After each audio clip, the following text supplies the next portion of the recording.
Hello all welcome back to our channel. ఈరోజు మనం mushroom Manchurian చేద్దాం. ఇప్పుడు దీని ప్రాసెసింగ్లోకి వెళ్దాం. ఫస్ట్ మనం మష్రూమ్స్ని తీసుకోవాలి. మంచిగా పెద్దగా ఉండే మష్రూమ్స్ని తీసుకొని ఇవన్నీ నీళ్ళల్లో వేసుకోవాలి. ఇవి ఒక్కొక్కటిగా కడుక్కొని మట్టి మొత్తం పోయే వరకు కడుక్కొని కింద కోసేసి 2 పీసెస్గా కోసుకోవాలి. ఇప్పుడు మనం చూపించేటట్టు అంతే, ఇలానే అన్నీ కోసుకొని పెట్టుకోవాలి. ఇప్పుడు ఇందులోకి 3 స్పూన్స్ ఆఫ్ కార్న్‌ఫ్లవర్ వేసుకోవాలి. హాఫ్ స్పూన్ పెప్పర్ పౌడర్ వేసుకోవాలి. అలాగే హాఫ్ స్పూన్ సాల్ట్ వేసుకోవాలి. ఇవన్నీ మంచిగా మిక్స్ చేసేసుకోవాలి ఇప్పుడు మనం దీన్ని.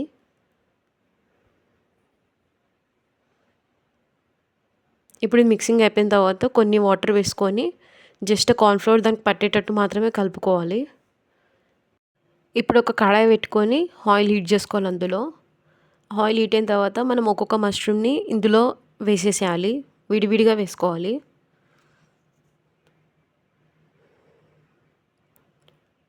ఇప్పుడు ఇవన్నీ కూడా గోల్డెన్ బ్రౌన్లోకి రావాలి మంచిగా. ఇప్పుడు మన మష్రూమ్స్ గోల్డెన్ బ్రౌన్లోకి వచ్చేసినాయి. ఇవి ఇప్పుడు తీసేయచ్చు. ఇలానే మిగతా అవన్నీ కూడా చేసేసుకొని మనం గోల్డెన్ బ్రౌన్లోకి తెచ్చుకొని పక్కన పెట్టేసుకోవాలి. ఇప్పుడు అదే కడాయిలో 2 టేబుల్ స్పూన్ వరకు ఆయిల్ ఉంచుకొని మిగతా ఎక్సెస్ ఆయిల్ మొత్తం తీసేసేయాలి.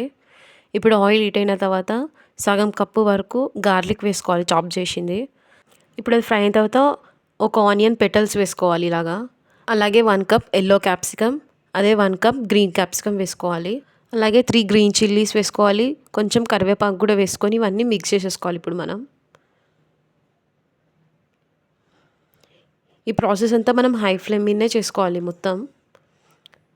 ఇవి కొంచెం ఫ్రై అయిన తర్వాత ఇప్పుడు హాఫ్ స్పూన్ పసుపు వేసుకోవాలి. ఇప్పుడు ఇది కూడా మిక్స్ చేసేసుకొని 1 స్పూన్ చిల్లీ పౌడర్ వేసుకోవాలి. అలాగే సాల్ట్ ఫర్ టేస్ట్ వేసుకోవాలి.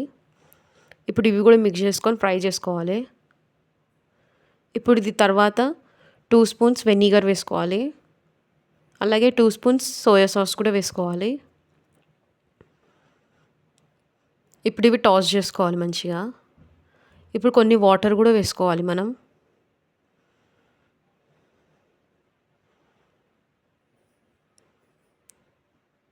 ఇప్పుడు ఈ వాటర్లో కొంచెం వెజిటబుల్స్ ఇలా బాయిల్ అవ్వాలి. ఇప్పుడు అది అయిపోయిన తర్వాత మనం మష్రూమ్ ఫ్రై చేసుకొని పెట్టుకుంది మొత్తం ఇందులో వేసేసుకోవాలి. ఇప్పుడు మొత్తం మిక్స్ చేసుకోవాలి మనం. మంచిగా సాసెస్ అన్నీ మష్రూమ్ పట్టేటట్టు మిక్స్ చేసుకోవాలి. అయిపోయి ఇంకా మన మష్రూమ్స్ మంచూరియన్ రెడీ అయిపోతుంది. ఇది చాలా ఈజీ వే ప్రాసెస్, ఇది ఎవరైనా చేసేయచ్చు. కాబట్టి మీరు కూడా ట్రై చేయండి ఒకసారి.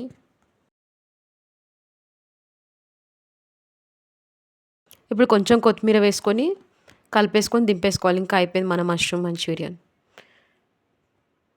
ఇప్పుడు దీన్ని సర్వ్ చేసేసుకుందాం.